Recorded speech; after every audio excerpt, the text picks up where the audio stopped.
Hello hello hello hello hello hello.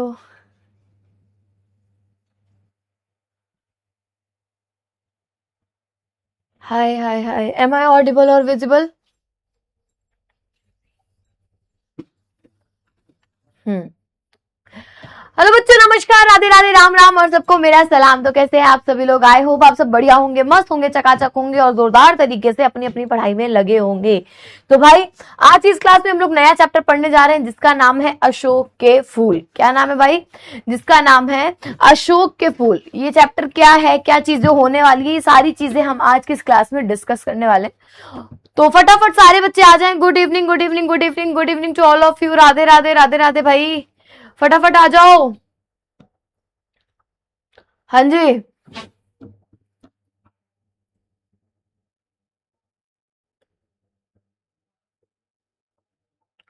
चलो, सब आ गए तो शुरू करें। हम्म। सब आ गए तो शुरू करें भाई।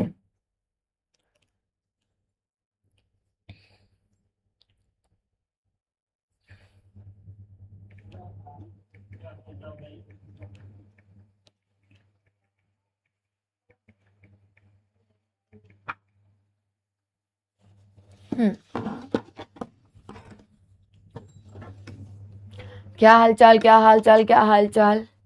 बढ़िया। एक तो भाई देखो, मैं रात भर सोई नहीं हूँ, मेरे को इतनी तेज नींद आ रही है, मेरे चेहरे से तुम लोग को पता चल रहा होगा मैं काफी थकी थकी सी हूँ, है ना? मेरे घर में शादी थी और मेरी आंखें ऐसे बंद हो रही हैं, समझ ही नहीं आ रहा अब कैसे पढ़ाऊं। आपकी किट नहीं आई? आ जाएगी बेटा, परेशान मत हो, आ जाएगी। हम्म। ऐसे मेरी ऐसे ऐसे आंखें बंद हो रही है, इसलिए इस चैप्टर का सिर्फ आज हम लोग इंट्रो पढ़ेंगे। एक्सप्लेनेशन कल की क्लास में कंप्लीट कर देंगे इसका। ठीक है? तो कोई बच्चा ये परेशान नहीं होगा कि मैम कैसे होगा कैसे होगा, मैं आज बता दे रही हूँ। आज क्लास में हम सिर्फ इंट्रो देखेंगे, एक्सप्लेनेशन कल की क्लास में हो जाएगा। ठीक है? चलो, तो चैप्टर का नाम है अशोक के फूल। इसके लेखक कौन है? फटाफट बताइए, लेखक कौन है? जल्दी से बताइए। आचार्य हजारी प्रसाद द्विवेदी जी। ठीक है? आचार्य हजारी प्रसाद द्विवेदी जी द्वारा लिखा गया ये निबंध थोड़ा सा टफ है, थोड़ा सा बोरिंग है, पर कहीं ना कहीं पढ़ना तो पड़ेगा क्योंकि हमारे सिलेबस में है। तो इस पोएम की शुरुआत करने से पहले मैं आप लोगों को दो चीजें बता देना चाह रही हूं। ठीक है? वो दो चीजें कौन कौन सी भाई, ध्यान से सुन लो। पहला बात तो ये कि ये आपका मोस्ट इंपॉर्टेंट पोएम है। ठीक है? मोस्ट इंपॉर्टेंट, सॉरी पोयम बोल रही हूँ, मोस्ट इंपॉर्टेंट निबंध है।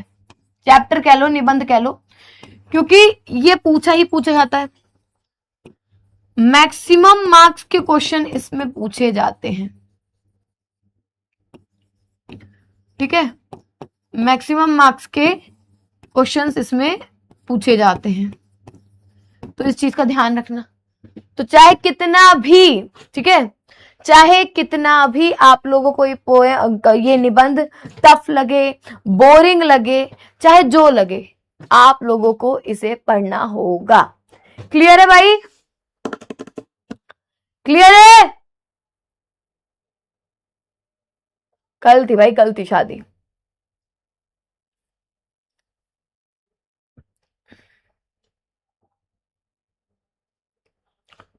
तुम अच्छी पढ़ाई करो, हम खुद ही मिलने आ जाएंगे बेटा आपसे।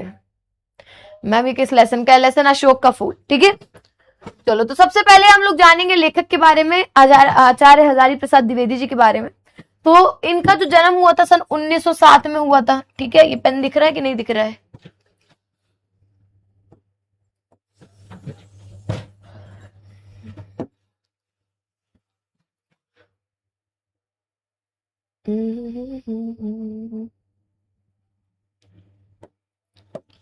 ठीक है? सन 1907 में इनका जन्म हुआ था। जन्म स्थान दुबे का छपरा बलिया में हुआ है। पिता का नाम अनमोल द्विवेदी है, माता का नाम ज्योतिषमती है। बचपन का नाम वैद्यनाथ द्विवेदी था। अनेक महत्वपूर्ण पदों पर कार्यरत रहे हैं, कई इन्होंने ऐसे काम किए हैं जिसपे ये कार्यरत रहे हैं। ठीक है? मृत्यु 18 मई सन 1900 1979 में हो गई थी। ठीक है, हाँ जी, 1907 में इनका जन्म हुआ, मृत्यु इनकी 18 मई सन 1979 में ही हो गई थी। चलो आगे चीजें जानते हैं। तो यहाँ पर इनका जीवन परिचय बता दिया है थोड़ा बहुत। तो संक्षिप्त परिचय लिखने के बाद आप सीधा किसमें आएंगे बेटा, आप सीधा इनका साहित्यिक परिचय लिखोगे, जो हम लोग क्वेश्चन आंसर करेंगे उसमें देखेंगे। ठीक है, अगर इनकी रचनाओं की बात करते हैं तो इतिहास में इन्होंने हिंदी साहित्य का आदिकाल, हिंदी साहित्य की भूमिका, ये इनके ऐतिहासिक रचनाएं हैं। ठीक है, निबंध संग्रह की बात करते हैं तो अशोक के फूल, कुटज, विचार प्रवाह, विचार और वितर्क, कल्पलता, आलोक पर्व, ये इनकी क्या है बेटा, ये इनके निबंध संग्रह है। आपको पूरा लर्न है, बहुत अच्छी बात है, शाबाश भाई। ठीक है, चलो इसी तरह साहित्यिक शास्त्रीय आलोचनात्मक ग्रंथ है, कालिदास की लालित्य योजना, सूरदास, कबीर साहित्य, सच्चे साहित्य का मर्म। ठीक है, ये इनकी साहित्यिक है। उपन्यास में बाण भट्ट की आत्मकथा, अनाम दास का पोथा, चारुचंद्र लेख और पुनर्नवा। हिंदी के उच्च स्तरीय ललित निबंधकारों में आचार्य द्विवेदी जी का एक अलग ही स्थान था। ठीक है, मूर्धन्य स्थान था। हाँ जी, एक गद्य खंड है, गद्य खंड बेटा। हम लोग एक गद्य एक पद, एक गद्य एक पद ऐसे करके चल रहे हैं, क्योंकि लास्ट टाइम क्या हुआ था कि इकट्ठा गद्य पढ़ा दिया गया था, फिर काव्य आया था, कई बच्चों का एग्जाम शायद बीच में थे तो उनके चैप्टर्स रह गए थे। ठीक है, समझे?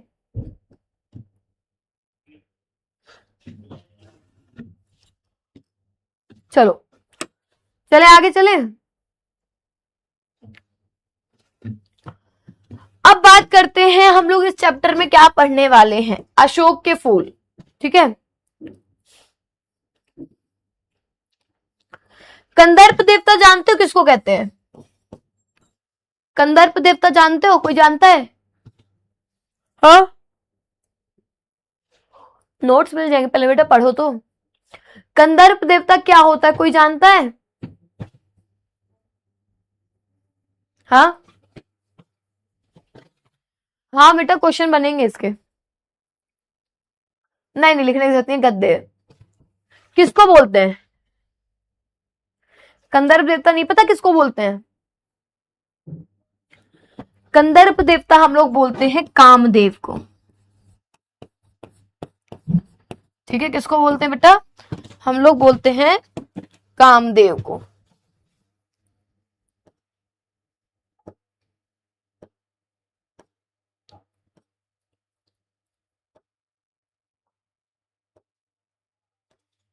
ठीक है, कामदेव को हम लोग कंदर्प देवता कहते हैं। कामदेव कौन होते जानते हो? कामदेव जानते हो कौन है? सुंदरता के, प्रेम के देवता जिसको कहा जाता है वो कामदेव है। सुंदरता के देवता, प्रेम के देवता जिसको कहा जाता है वो कामदेव हैं।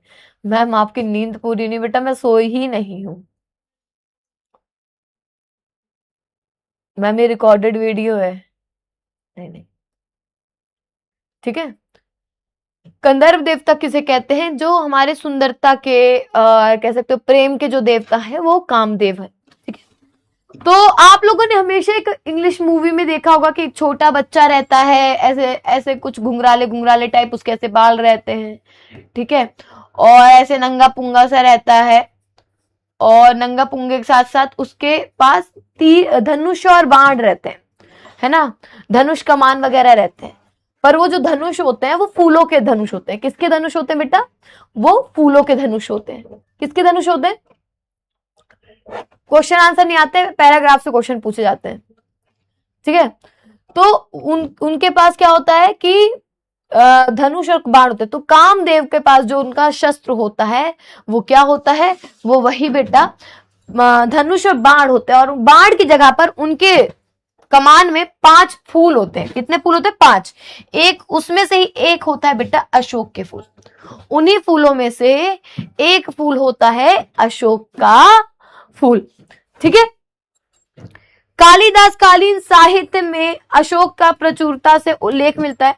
लेखक इस पाठ में आपको ये बताएंगे कि जो अशोक का फूल रहता है, ठीक है, जो अशोक का फूल रहता है, कालिदास ने अपनी कविताओं में, अपने रचनाओं में अशोक के फूल की चर्चा बहुत अच्छे से की है। अशोक के फूल के बारे में उन्होंने बहुत ही अच्छे से एक्सप्लेन किया है। ठीक है, लेकिन किस तरह धीरे धीरे उसको खत्म कर दिया गया, समाप्त कर दिया गया। इनकी इसकी प्रमुख विशेषता यह है कि उदास नहीं है। अशोक का फूल का सबसे प्रमुख विशेषता कि वो उदास नहीं है। ठीक है, 2000 वर्ष पूर्व कालिदास के समय में जब उसे बहुत सम्मान मिला था, 2000 वर्ष पूर्व, ठीक है, जब उनको अशोक के समय पर कालिदास के द्वारा सम्मान प्राप्त हुआ था, जैसा प्रसन्न चित्त था वैसा आज भी अनादरित होकर है। अनादरित मतलब जिसका अनादर हुआ हो, जिसका अनादर हुआ हो। तो 2000 वर्ष पूर्व जब उसको सम्मान मिला था तब भी वो इतना खुश था, और आज 2000 वर्ष बाद भी वो जितना अनादरित हुआ है उसके बाद भी वो उतना ही प्रसन्न चित्त होकर खड़ा है। ठीक है, लेखक का मानना है कि अशोक में परिवर्तन नहीं आया। लेखक कहते हैं कि भाई अशोक में तो परिवर्तन नहीं आया, किंतु मनुष्य की मनोवृत्ति में तो परिवर्तन हो गया है। अशोक में परिवर्तन नहीं है, अशोक का जो फूल है अशोक में परिवर्तन नहीं है, लेकिन जो मनुष्य की सोच है, मनुष्य का जो रहन सहन है, मनुष्य का जो व्यवहार है लोगों के प्रति, उसमें बदलाव आ गया है। ठीक है, चलो। प्राचीन संस्कृति की तरह इस वृक्ष की उपेक्षा में द्विवेदी जी चिंतित हैं। जैसे वो बता रहे थे कि प्राचीन साहित्यिक जितनी हमारी संस्कृति है वो कहीं ना कहीं खत्म होती जा रही है, तो इसी तरह ये अशोक का फूल भी समाप्त होता जा रहा है, जिसको लेकर द्विवेदी जी काफी चिंतित हैं और उसी पर उन्होंने ये निबंध लिखा। वर्तमान में भारतीय संस्कृति में अशोक के पेड़ की उपेक्षा माध्यम से प्राचीन संस्कृति के विस्मरण के प्रति अपनी चिंता उन्होंने दिखाई है। मतलब अशोक के फूल के माध्यम से उन्होंने संस्कृति के गायब होने के बारे में चर्चा की है। ठीक है, तो इस चैप्टर में हम लोग ये चीजें पढ़ने वाले हैं। क्लियर है कि हम इस चैप्टर में क्या पढ़ने वाले हैं बेटा? एक बार कमेंट में बता दो, क्या हो, बताओ जा यार। हाँ, हेलो मैम, यार ठंड लग रही है।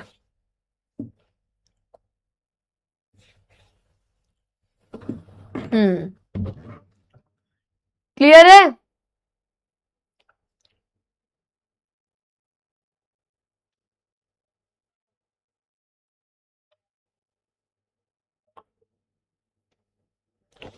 डाउट चेक कर लें।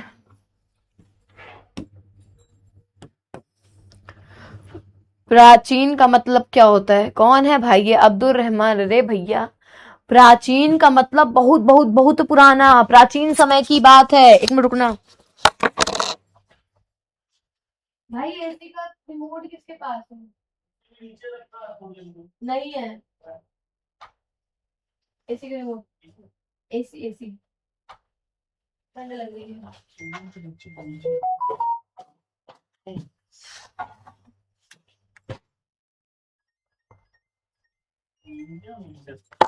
ठंड लग रही है। आज बाल बहुत बेकार है। हाँ, वो कल की वजह से। चलो चले आगे।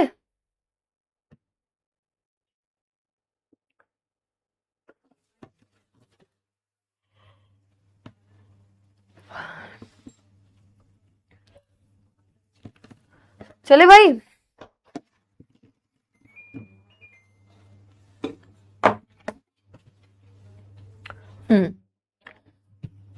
मैम, परिमार्जित किसी को ग्रहण करना। बिस्मरार, ये कौन सा शब्द भाई? बेटा ये भी निबंध है, गेहूं बनाम गुलाब। परिमार्जित ग्रहण करना, इसमें रस कहां से निकलेगा? गवेषणात्मक, ये बेटा लेखन शैली है कृष्णा। अशोक एक वृक्ष होता है, अशोक का पेड़ सुना होगा, उसी में फूल निकलते हैं। ठीक है, प्रौढ़ मतलब बड़ा हो जाना, बूढ़ा हो जाना। ठीक है, कंदर्प देवता किसे कहते हैं? प्राचुरता। प्राचुरता मतलब बहुत ज्यादा, बहुत ज्यादा। चलो, तो चैप्टर की हम लोग शुरुआत कर देते हैं, थोड़ा बहुत पढ़ लेते हैं, जो पेंडिंग रहेगा हम लोग नेक्स्ट क्लास में उसको कर लेंगे। मैम ग्रामर कब करवाओगे? जल्दी कर लेंगे हम लोग ग्रामर भी। ठीक है, ये कौन है? हेलो, खुशी खुशी लग रहा है यार। अंशी आई है क्या?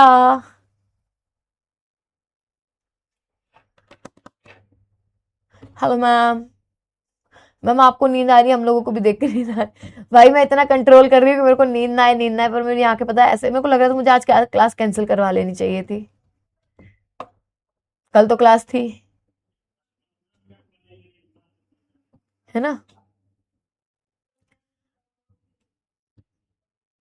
मैम के कल बर्थडे है, मेरा बर्थडे है कल, इतनी जल्दी सितंबर आ गया।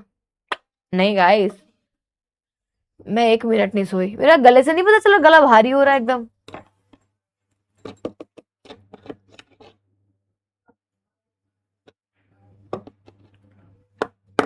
हाँ मैम, आपकी शादी हो गई क्या? मेरी शादी हो गई तो मैं यहाँ पर आती अभी हैं, कुछ दिन तो छुट्टी लेती ना। कुछ भी हो जाए क्लास कैंसिल नहीं होनी चाहिए, चाहे आधे घंटे ही पढ़ाओ, पर पढ़ाऊंगी जरूर, ठीक है। संस्कृत भी पढ़ा लेंगे, परेशान मत हो आप लोग। ये कौन है भैया, आई लव यू जान सान कर रहा है, तुमको भी गाड़ देंगे ही धरती में, हम फालतू काम किए यहाँ तो। चलो, अशोक में फिर फूल आ गए। लेखक कहते हैं कि अशोक के वृक्ष में फिर से फूल आ गए। इन छोटे छोटे लाल लाल पुष्पों के मनोहर स्तवकों में कैसा मोहक भाव है। लेखक क्या कहते हैं, अशोक में फिर फूल आ गए। ये छोटे छोटे से लाल लाल जो फूलों के मनोहर, स्तवकों का मतलब होता है गुच्छे, जो ये गुच्छे हैं, मतलब फूलों के गुच्छे इकट्ठा होते हैं ना, कई सारे फूल इकट्ठा निकलते हैं, ठीक है। तो ये छोटे छोटे लाल लाल जो फूल हैं, इनके मनोहर गुच्छों में कैसा मोहक भाव है, इतना मोहक भाव है कि लोगों को अपनी ओर आकर्षित कर ले, ठीक है, ठीक है, समझे।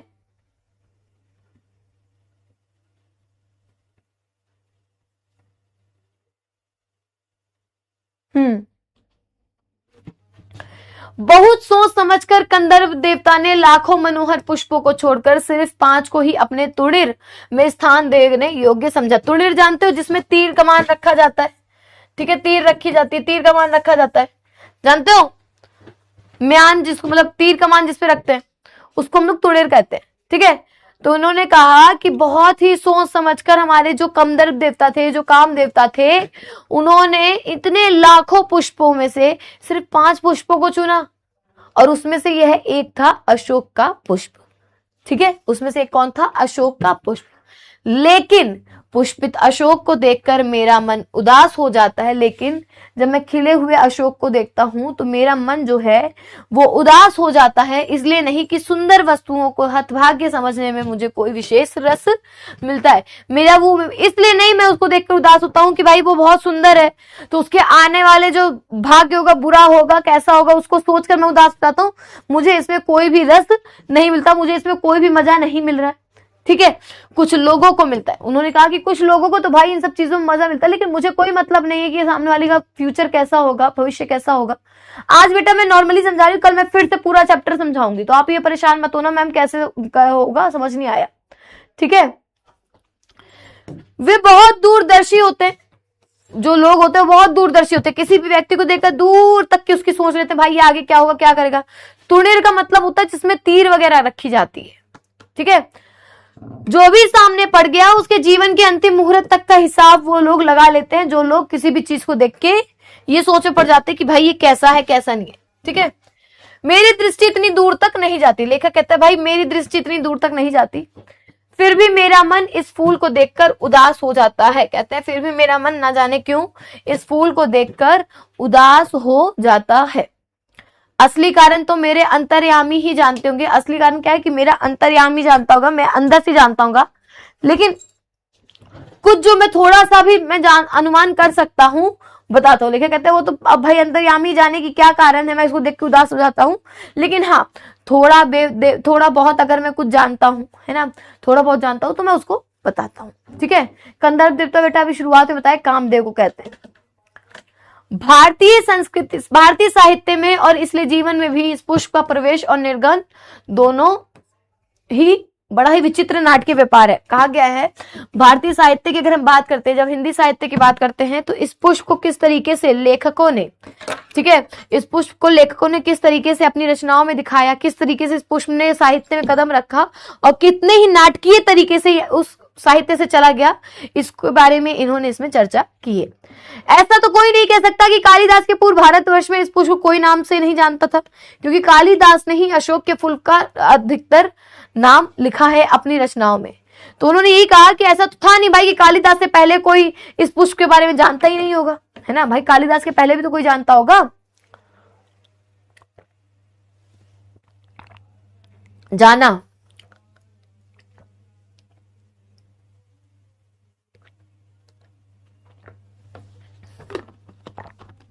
हाँ बेटा, मैं कल फिर से समझाऊंगी, परेशान मत तो आप लोग, ठीक है। तो कहते हैं ऐसा तो था नहीं कि भाई कालिदास से पहले इस पुस्तक के बारे में कोई नहीं जानता था, परंतु कालिदास के काव्य में यह जिस शोभा के साथ और सौर सुमार का भार लेकर प्रवेश करता है वह पहले कहां था। लेकिन कालिदास ने जिस सुंदरता के साथ, जिस तरीके से अपनी रचनाओं में इसका प्रयोग किया था, वो पहले कभी किसी में नहीं किया था, ठीक है। चलो आगे। उस प्रवेश में नववधु के गृह प्रवेश की भांति शोभा है। जब कालिदास ने इनका प्रयोग अपने रचनाओं में किया तो ऐसा लग रहा था मानो जैसे कोई नई दुल्हन घर में प्रवेश की भांति शोभा देती है, घर में जब प्रवेश करती है सुंदर लगती है। पवित्रता है, सुकुमारता है, फिर भी एकाएक मुसलमानी सल्तनत की प्रतिष्ठा के साथ ही साथ यह मनोहर पुष्प साहित्य के सिंहासन से चुपचाप उतार दिया गया। उस समय उसका बहुत नाम था, उसकी प्रतिष्ठा थी, उसका नाम था, लेकिन कुछ समय बाद एक मुसलमानी सल्तनत आती है, मतलब शहंशाह लोग आते हैं, बादशाह लोग आते हैं, और फिर वो लोग साहित्य में पुष्प के, मतलब कालिदास की रचनाओं को नहीं सुना करते थे, फिर वो और अलग तरीके की कविताएं सुनते थे। तो उन्होंने क्या किया, इस मनोहर पुष्प को साहित्य के सिंहासन से मतलब चुपचाप उतार दिया। चुपचाप इन द सेंस कि उसको लिखना बंद कर दिया, लोगों ने मना कर दिया। बेटा आज मैं थोड़ा बात नहीं कर पाऊंगी, आप लोग कमेंट में बोलो मैम इग्नोर कर रहे हो, ये कर रहे हो, क्योंकि आज ऐसी सिचुएशन नहीं है, मेरा सर ऑलरेडी बहुत ज्यादा दर्द कर रहा है, मैं पढ़ा रही हूँ बस। मानसी परेशान मत हो, कल मैं फिर से एक्सप्लेन कर दूंगी, ठीक है।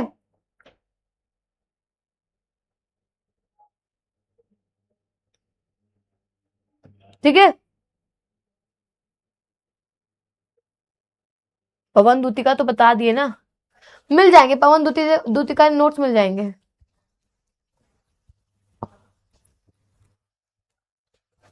ठीक है।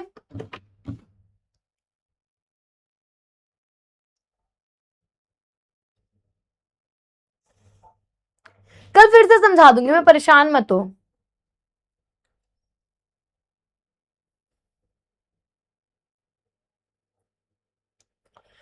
तो चुपचाप उस फूल का नाम लिखना बंद कर दिया गया। नाम तो लोग बाद में भी लेते थे, पर उसी प्रकार जिस प्रकार बुद्ध विक्रमादित्य का लोग नाम याद तो करते थे, लेकिन उसी तरह जिस तरह लोग बुद्ध को विक्रमादित्य को कभी कभी याद कर लेते हैं।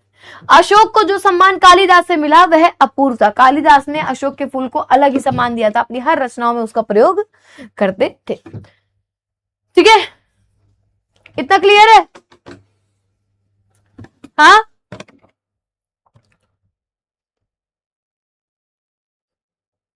क्लियर है?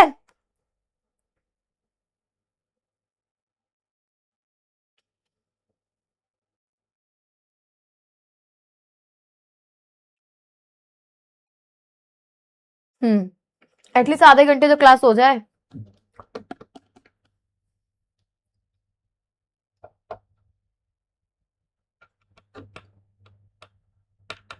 छुट्टी कर दे।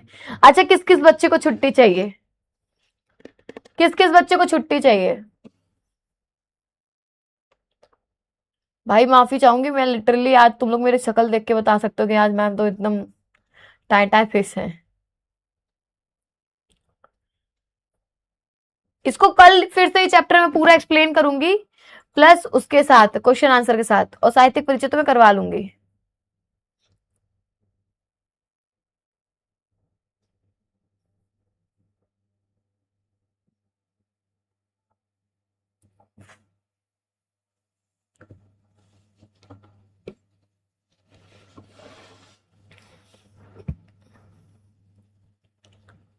चलो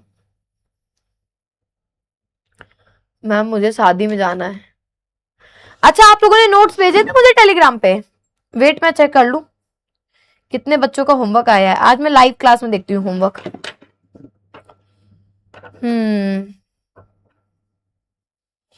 हेलो दीदू, होमवर्क नहीं है। हाय दीदी, प्लीज किट वाले का नंबर दे दीजिए। बेटा किट वाले का नंबर नहीं मिलेगा आपको, कस्टमर केयर पे ही कंप्लेन करनी पड़ेगी।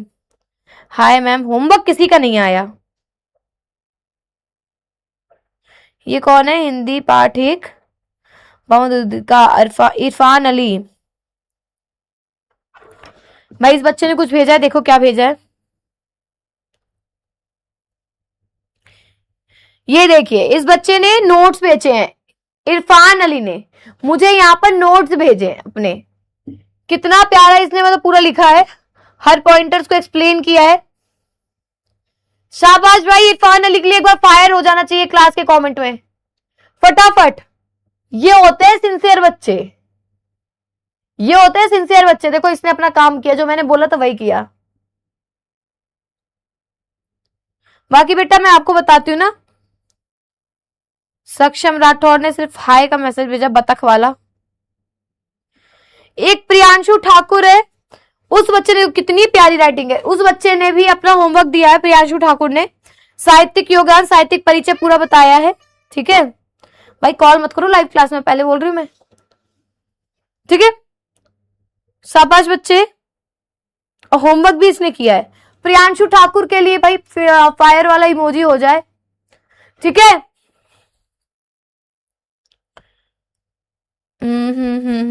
बस। ये कौन है भाई, मना कर रहे हैं ना?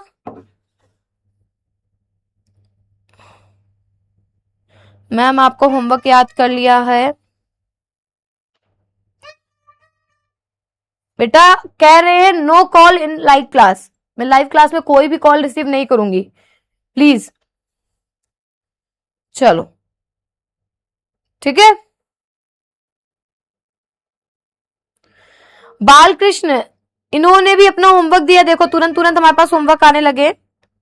ये देखिए, ठीक है, अब बच्चे भेज रहे।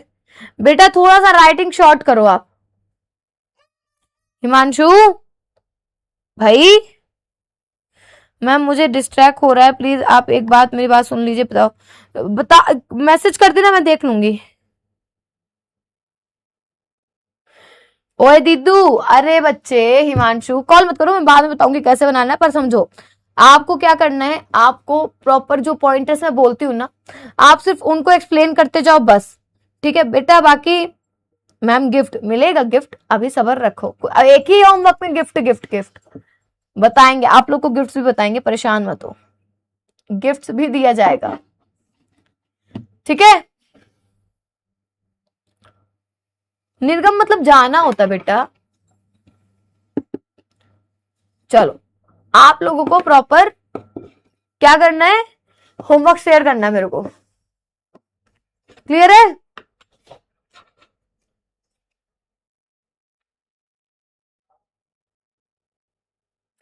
करोगे?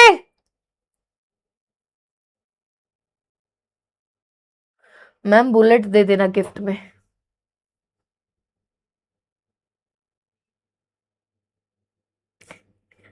अपना घर ना लिख दूं तुम लोगों के नाम पर? है, घर लिख दो अपना?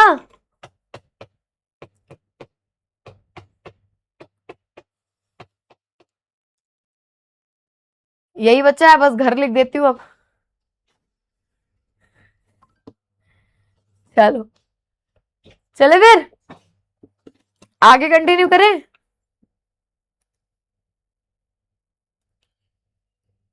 हम्म,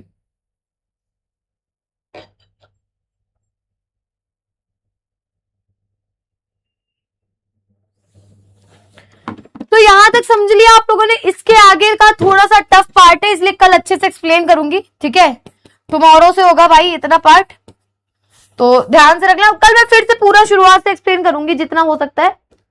ठीक है, बाकी चैप्टर की पूरी पीडीएफ आप लोग को मिल जा रही है। होमवर्क तुम लोग का क्या है सुन लो।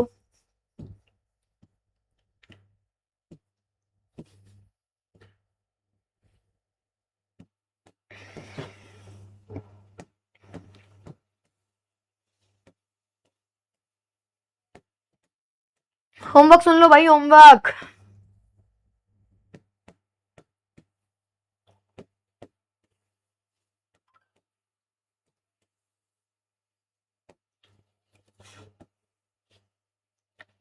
चलो पाठ को पढ़ना है, ठीक है।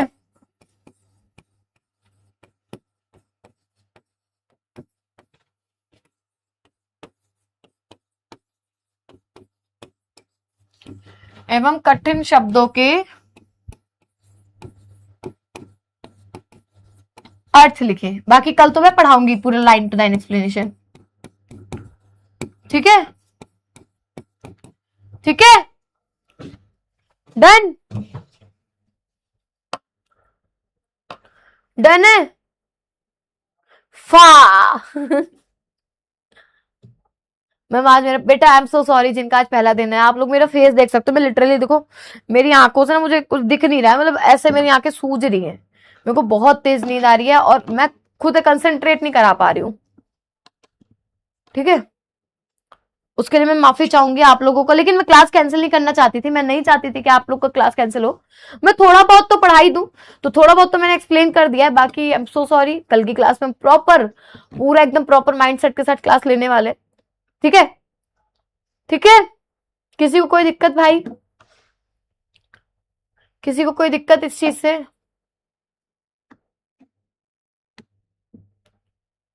चलो फिर मिलते हैं बेटा आप लोगों से अगली बार अगली क्लास में, ठीक है। तब तक के लिए नमस्कार, टाटा, बाय बाय।